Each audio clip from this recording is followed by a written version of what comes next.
So good morning, everyone. So the title of my presentation is From Fixed Purpose to Adaptive Intelligence. So this is kind of like a reflection after doing a few years of AI applications in this sector, in the building sector.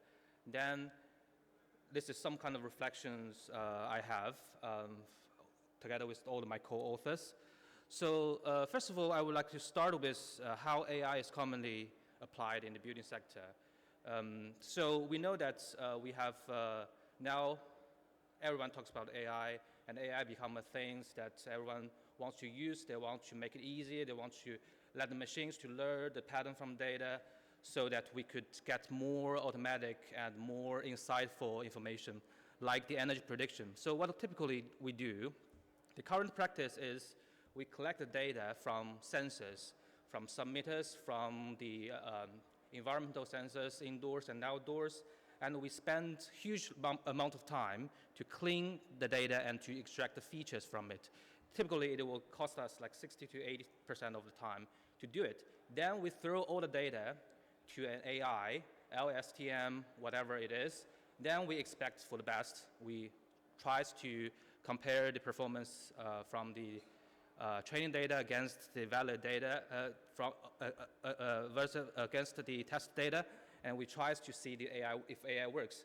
And then, for most of the time, we do not deploy it online because in most of the academia job we are doing everything in a standard, typical offline pattern. So we download the data, we test it, we're satisfied with the performance, and then the work is there. Sit in our computer, sit in the Google Drive or whatever, forever. So the problem here is very obviously, which is we run the whole process again and again and again to each single building to achieve the purpose we try to achieve. So my reflection here is, obviously we are sitting in a very complicated sector. So the building sector is known for its fragmented nature. We have so many participants. So we have the fundamental problem, which is interoperability. But except for that, is there any other problems? I think there are three major other problems. The first one is that although we're getting more and more IoT data, however, is the data is really useful? For example, in one of our university buildings, we get thousands of data and data entities every 15 minutes. Most of the data are just stored there. We never use it again. So although the amount of data is massive, but the data is not useful and it is not diverse in its nature. The second problem is that we lack the ground truth, which is the label of the data. So in most of cases, the labeling of data is a manual process, and it's a very expensive process as well, so we don't have the fortune to do that properly. And last but not least, some people try to do the multimodal learning to overcome this problem. However, we have to admit that the complexity it brings is also massive. So reflecting on all this problem we are here, so I think it is the right time to think about if we can move from the task-specific, data-hungry AI models to a more flexible and more resilient types of AI. So typically in the computer science world, it is general-purpose AI that tries to make sure that the model can be reused and make sure that the knowledge and the insight we get from one building is possible to transfer to another building, at least if their buildings are alike. So in terms of in the building sector, the problem we are facing is very obvious. The buildings are dynamic and open environment, which means that the building is evolving at the same time. So what we expect from the adaptive AI is twofold. The first one is we want to perform the task that it wasn't specifically trained for. For example, if we have a maintenance decision maker, we train it using the data from one building. Hopefully, we can use it to another building that sits beside it and used very similarly and with very similar age and other things. So we expect that to happen. So it is to perform on a task that it wasn't explicitly trained for.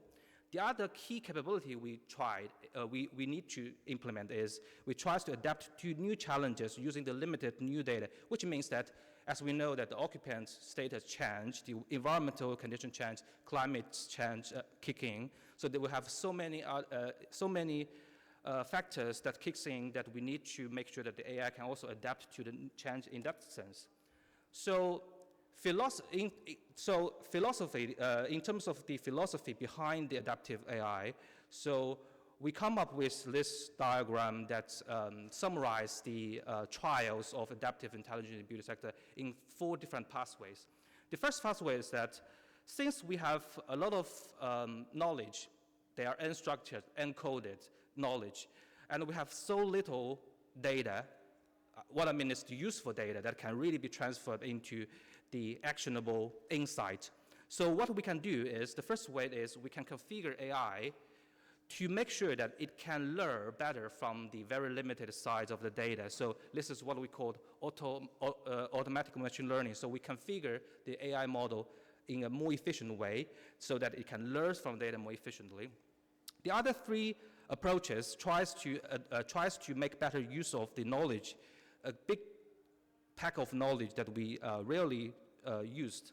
So the first one is what we call the synthetic data generation. So since the data are not, the useful data are not that massive, so what about we generate artificial, but they are very realistic data? And we can supplement the the part of the data set that is, we think that it has some kind of data scarcity problem. So that's the first one. The second way is we can adapt the AI model to make it useful using only very minimum task-specific data.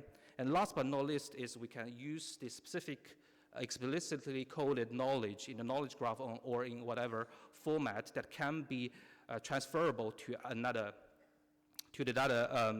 building or to another use case. So this is actually a trial that is ongoing now. So this 4 pathways only a very high level explanation of what is going on. So it is actually aligned with the now the argument in the AI world that whether it is better to use the connectionist AI or the symbolic AI, or the better we can hybrid them and to make it more useful. So a deeper dive into the solutions that we are using now. The first approach is we optimize with very limited available data. So the auto ML tries to automate the findings to find the best AI, and we have tried to summarize all the existing auto ML frameworks that are used currently, and specifically what are the data type that it can be used for. Second approach, the synthetic data generation. It generates artificial data. For example, we can generate the novel architectural floor plans based on the user-defined constraints. So these are the typical technologies we are using now. So you can see that many of time series data can be generated using this generative AI and images as well. So the third path is about the prior knowledge.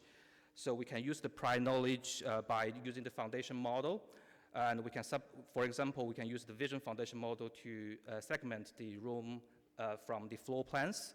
And these are some of the typical technologies. The last but not least is the symbolic reasoning, which use the logic and use the rules to make sense of the data.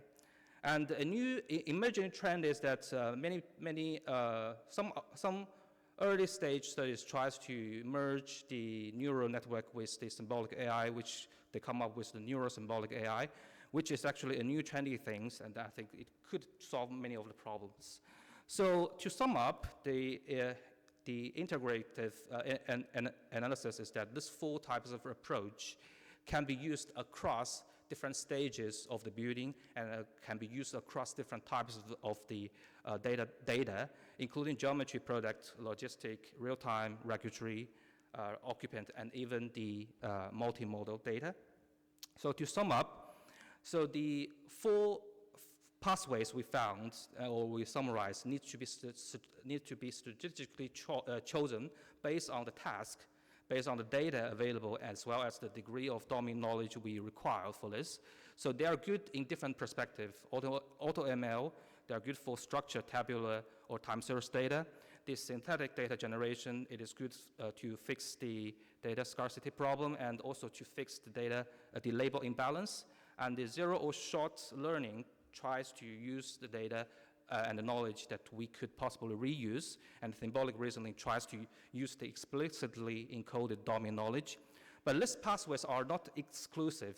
So, for example, if we want to do a maintenance scheduling task, we can possibly generate data to fix the data imbalance problem, because we know that the failure data are very rare. So we can generate data to fix the imbalance problem and then use the foundation model to learn the patterns behind. So the main barriers to overcome is how we validate this kind of the generalization and adaptive of such intelligence. I think that's one of the main issues that we need to overcome. So the research that forms this study is funded by the Horizon project, as well as my fellowship, and the preprint of the extended work can be found soon in SSRN. So thank you very much, and I'm open to questions. Great. Thank you. Do we have any questions?